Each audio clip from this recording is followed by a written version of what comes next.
today I am sitting down and having a conversation with Rich Hamilton from AnswerNet Compliance.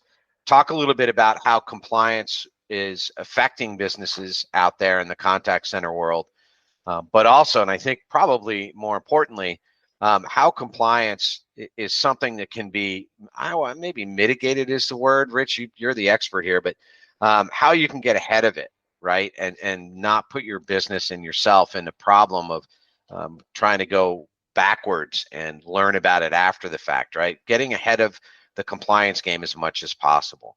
So I'd like to welcome Rich Hamilton from AnswerNet Compliance to the CallShaper Consult. Welcome, Rich. Great to have you.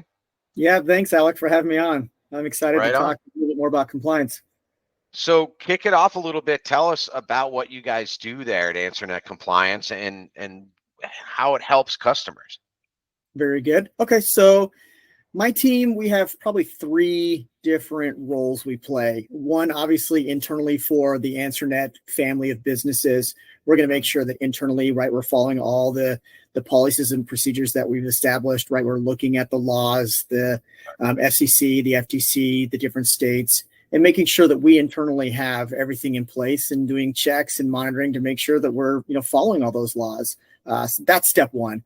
Step 2 then would be we're a BPO, so we help a lot of call centers, mostly in the inbound, outbound, TPV. There's a lot of different ways we help call centers, and so my team gets involved when we're going to start up a campaign and make sure that if the client that is coming in maybe doesn't know the laws as well, we can help them to say, okay, great, this is the campaign we're running. Here's what we are concerned with. Let's look at this, or let's make sure we dial using this platform, or this timing, whatever the case is, depending on the campaign. So here, right, to advise our operations on here's how we should run this campaign, this program. And then third, we've taken everything we've learned over the last 10, 15 years of doing this internally and helping our own clients, and looking to help anyone that is doing any type of outbound sales or inbound sales, and anyone that's going to be under the TCPA, the TSR, any of these state-specific types of mini TCPAs or other telemarketing laws. And how can we help them? How can we consult them with what we've learned and what we continue to stay on top of? Just use our expertise to help them so that they can have that peace of mind, right? They can have, like you said, mitigate, reduce risk, right? It's never going to be completely gone, but help them get to a point where they can now focus more on what they're good at and allow us to just keep them within, the guardrails so that they're safer, right? Less risk. Right on. So, it's not that you guys sell some product, right? What you're really doing is helping them to understand the compliance and then how it impacts what they're doing today. And you do a deep dive with these customers. How do you learn about what they're currently doing? That's a great question. So the typical process would be that we would come into a business, and through a set of questionnaires and interviews, we're going to learn about how they run their business from a compliance standpoint, right? What types of calls they're making, what kind of technologies are they using, right? Maybe they are using a CallShaper, or maybe using some type of scrubbing tool, or other types of, caller ID identifying, whatever the case is. We're going to look at all those, look at everything they're doing from a policy perspective, the actual procedures, processes they're using. And then after we've looked at what they've done, match that up against what are the requirements. What is the TCPA, the TSR, what are they saying? And then we'll give them a report that says, okay, in these different areas, right, looking at, how they're dialing their wireless numbers. How are they handling, if they're using a predictive dialer, do they have the right pieces in place? What about their call times and disclosures? We're going to go through each area and give them a gap analysis and show them, okay, here's where you're at. Here's where you need to be. And we also like to add on top of that some best practices, maybe some things that we'll suggest that may not be completely a law, but what we found will help them. And then we let them decide, okay, this is where we want to focus on sort of clearing up. And it really comes back to that risk. How much risk do they want to take on? We tell them where things may be a higher risk or lower risk, right? Where is those class action lawsuits where they can really lose a lot of money? Where are some laws that it's on the books, but does anyone go after those? Not as much. So it's a lower risk. Let them sort of decide and guide, and then we'll help them to come up to speed in those areas to whether it's maybe they needed technology or maybe it's just writing some policies, helping them write those policies or procedures, just getting them up to speed. Gotcha. So it's obviously, you're getting in there, you're getting some ideas of what they're currently doing, what the current state is, and then you provide them with that gap analysis that says, okay, so you're doing A, B, and C, great, but X, Y, Z, you're missing some things. And then you provide them with suggestions, if you will, like here's some best practices that you should probably put in place. And it also sounds like, and correct me if I'm wrong, but it sounds like you guys also will work with them hand in hand to really walk them through, here's what we've seen works really well. So you need to change, for example, the number of times that you're calling someone back. You're calling them back 4 times a day. Stop that. Call them once a day, right? Call them maybe twice a day. Stop hammering them. It's not 1996, right? Right. Right. So that's pretty neat because you're giving them what they need to know. Then you're showing them the pathway to get to where they need to be, but then you're holding their hand and walking them through it. So I guess my next question is, how many clients like give you pushback and are like, whoa, we don't want to do it that way? It's interesting. That's a great question because we get a lot. We get a lot that because it's compliance, right? It's not revenue generating for a lot of companies. They don't see it as, oh, this is going to be so great for us to do. There is going to be some pushback. There's definitely going to be some maybe a lack of understanding or what really are the risks involved. So there's definitely a lot of conversations that happen as we try to, even before we really engage with them, to just explain where the needs will be or maybe what they need to look at. And so that there is pushback, but definitely we try and really make we're going to approach this and really scope it to what they need, right? Where are their concerns? What do they really want to focus on? Some really are concerned with telemarketing registration. They're really concerned about where they're registered, right? They had a friend that had gotten in trouble for that part, and that's really where they want to focus. Or maybe it's more on the lead generation. They do more lead generation and getting the proper consent. So it's really about listening to them and trying to scope this in a way that is comfortable for them. But at the end of the day, there's a lot of trying to teach them or at least help them understand, because a lot of companies just don't understand the breadth and scope of where the TCPA or the TSR, where they reach, and don't even understand things like call times. Rhode Island, right? You can't just call regular federal times. There's different times for Rhode Island. Did you know that?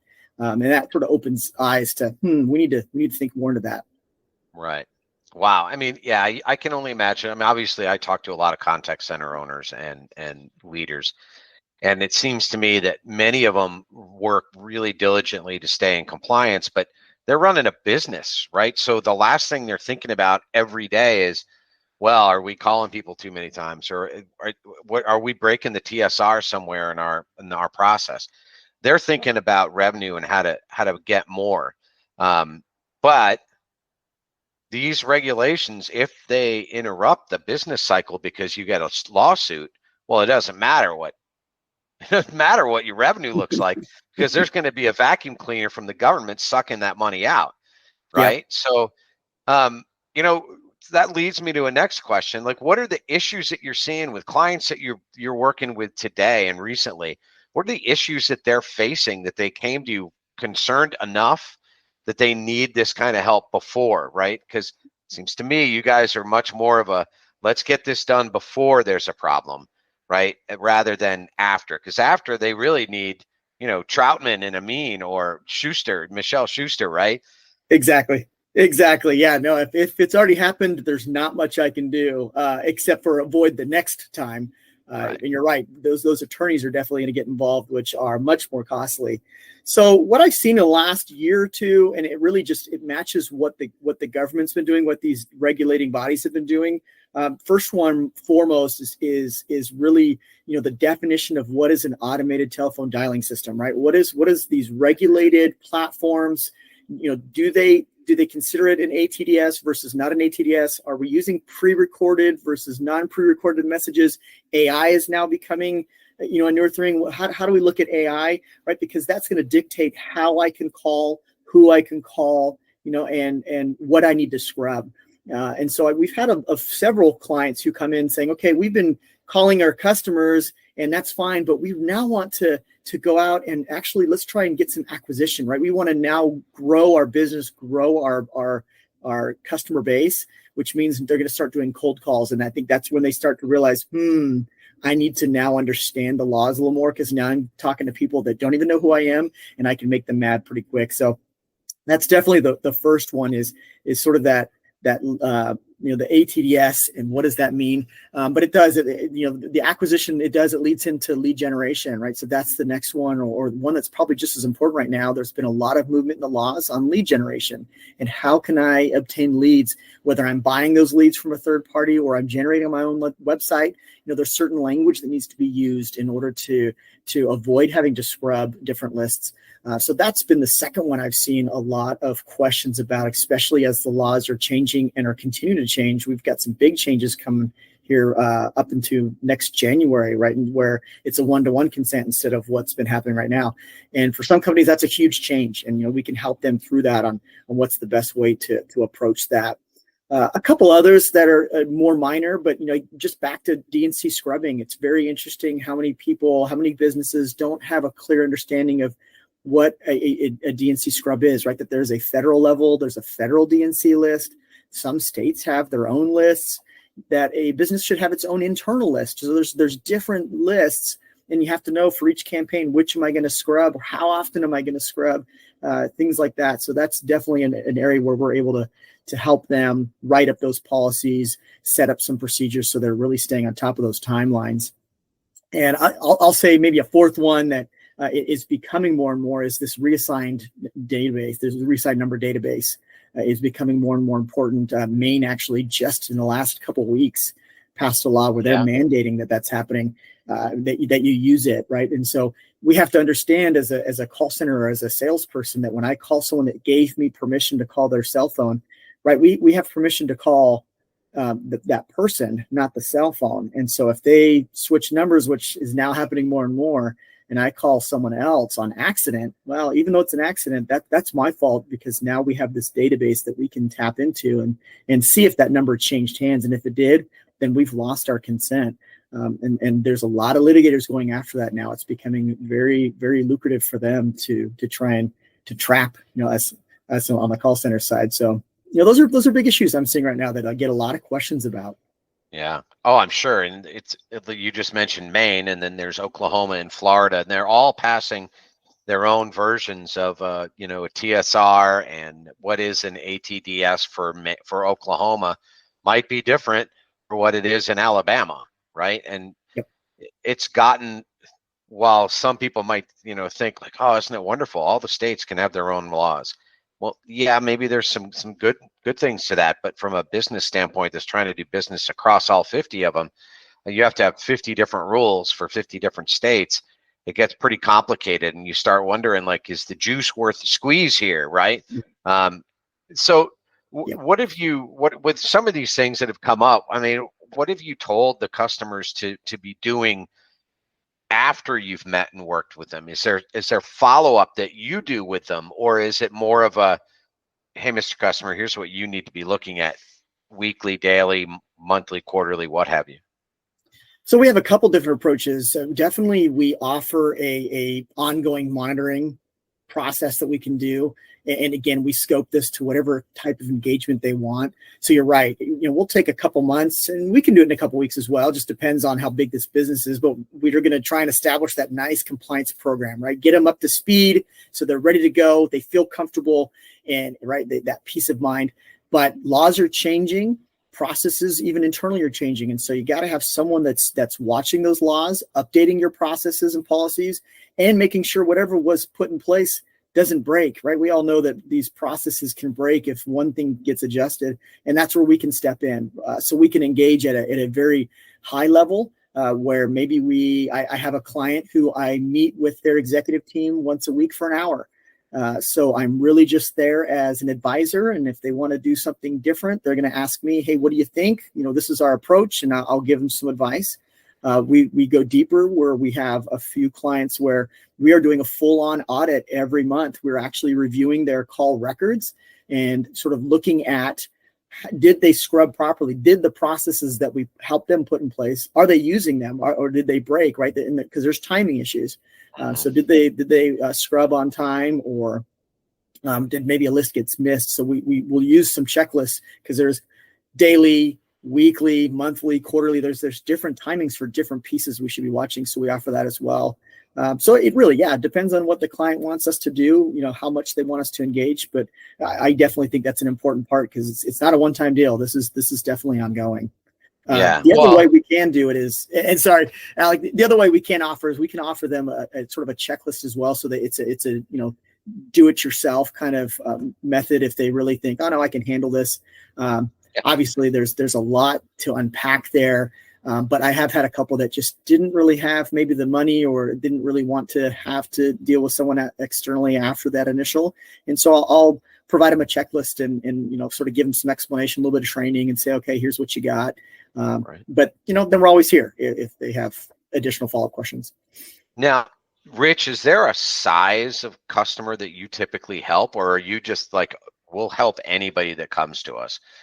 Because I know that there are some of our partners that are like, well, if they're less than 20 people, I don't really know if it's going to be worth their time. I mean, and then there are others that are like, if it's not at least 100-seat call center, I'm not even going to touch them. I mean, right. Do you guys think about it in those terms, or is it more of a, hey, I mean, if you're concerned about it, we can help you. Obviously, there's a cost associated with helping you, because people's time isn't free, but do you have like limits on the types of organizations you work with, or is it just more of a, we're here to help people, they just have to understand that we can't do it for them, we can't force them to do these things? Yeah, we pretty much, if they need help, we want to help them. I try to scope it based on their size. So I have some clients that come in that they actually outsource to 20 or 30 call centers, and they want me to audit and keep track of 20 to 30 call centers. That's a big undertaking, but that's definitely, we'll do that. We can do that. We've got the manpower to do that. I have others that are very, very small. Maybe they're just starting off. And so I won't ask them if they want to do the full package, right? What we talked about with the gap analysis, maybe we'll slim that down to something smaller. We'll look at very specific parts that they want to focus on. I had one just recently that they think they had everything in order, but they were really getting into the lead gen space. And so they really just wanted help with making sure their consent language was good. And they had a process in place to make sure they can check those leads as they come in, right? So we just focused on that part, right? It reduces their costs, and they're not paying for a huge, full-blown audit, which I get. Why do they need that now? But maybe in the future they will as they grow larger. So we really try and figure out where they're at, and then meet them there at what it is they need, so they feel comfortable. Because, right, these laws don't have a limit, right? There isn't you're 2 people. Okay, you don't have to follow these laws, and you're 1,000 people. Nope, the laws are the laws. There's not a big difference in what laws apply to you. So we try and follow that and help anyone that wants help. Right on. I mean, I kind of figured was what the answer was going to be, but I like to make sure, because as we refer people over to you, I don't want to refer someone to you that we're already hesitant about their business practices, right? Because if I'm hesitant about it, then it's a waste of your time too. Now, what are some things that you would recommend, like high level, recommend that every contact center out there do today to start protecting themselves before they need the Troutman Amin or Michelle Schuster in their lives? Wow, that's a big question. I think it starts with making sure that as a company you have a nice, clear set of policies, some type of compliance manual, right? That's sort of what everyone in the company should be looking at, right? This is how we approach this. This is how we're going to deal with this aspect of caller ID, right? We're always going to push a caller ID. We're never going to block a caller ID, right? You're going to set the tone for your company on how you're going to deal with different aspects. And then along with that is going to come the training, right? That you're making sure at different levels you have the right training. Internally, right, we have a very specific training for our agents who are on the phone, so they know how to handle the DNCs, the escalations, things like that.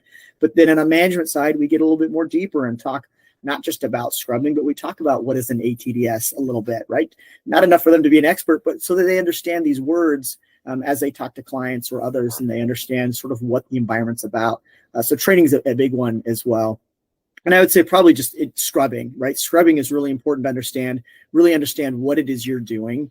What are the types of calls you're making, and just the high level rules around that. There's so many exemptions. And like you said, there's so many states coming up with their own rules, and that's where it gets very, very complex, and where I really can help out. But a high level, just knowing that, okay, I need to scrub against the federal do not call list, or I'm going to be dialing these states. There's probably something I need to look at there.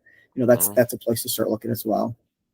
All right. Well, I mean, I think that the first one you brought up, having a policy, I don't know that every organization has a policy into compliance. And I think that would probably be the number one thing I would be worried about if I were, small to medium-sized call center, and we don't have a compliance policy that's written down somewhere. Because at least if we have a policy written, it's something I can go and hold my people accountable to, one, but also I can make sure that we have the resources we need to follow that policy, whether it's hiring a company like AnswerNet Compliance to come in and help, or it's I've got an account with DNC.com or Blacklist Alliance to make sure that I'm trying to mitigate some of my risk there. I have 25 different DNC lists that I run and keep up, and I've got rules as to how many times we call, and I've got rules, right? All those things are so important. I just don't know that a lot of call centers have done that. So I think that's a powerful thing for them to hear, that number one, have a compliance policy, right? And then you mentioned scrubbing. Obviously, there's so many places to scrub, and depending on the platform you're using, you can scrub pretty easily if you have the right connections, right? If you have an account with Blacklist Alliance and CallShaper, for example, and no problem. It's an easy integration. It's actually, you click a button in CallShaper and it's done. Same with contact center compliance. But the point is, right, scrubbing is pretty critical. And I'm really glad you mentioned those two things, because I know from talking with call centers, it seems to me that a lot of them are like, oh, wait, there's a rule about not calling after 8 o'clock in Florida. I didn't know that. Like, oh, yeah, there is. The people down there don't want to get your call after 8 anymore. Yep. So anyway, I guess to kind of start wrapping it up here, tell us a little bit about how people can get in touch with you guys, and to be able to learn more. So probably the easiest would be, you could go online, right? You go to AnswerNet.com, and there is a compliance section that sort of explains what I've talked a little bit about, our approach and some of the services. Because what I didn't mention, on top of sort of this generic or just a complete audit, there's a bunch of other services that sort of go beyond that, where we can do like a full analysis of your scripts and really dive deep into that, right? And audit is going to put red flags on different areas, but sometimes it's a lot of hours to actually go deep into those, and so we offer those sort of as separate services that we can look at. So that page would show all those, right? So again, if maybe you're not looking for a full audit, maybe it's just one little area that you're really concerned about, record keeping or a policy manual. Man, we don't have a policy manual. We can help with that. And so, that's definitely the approach we can take.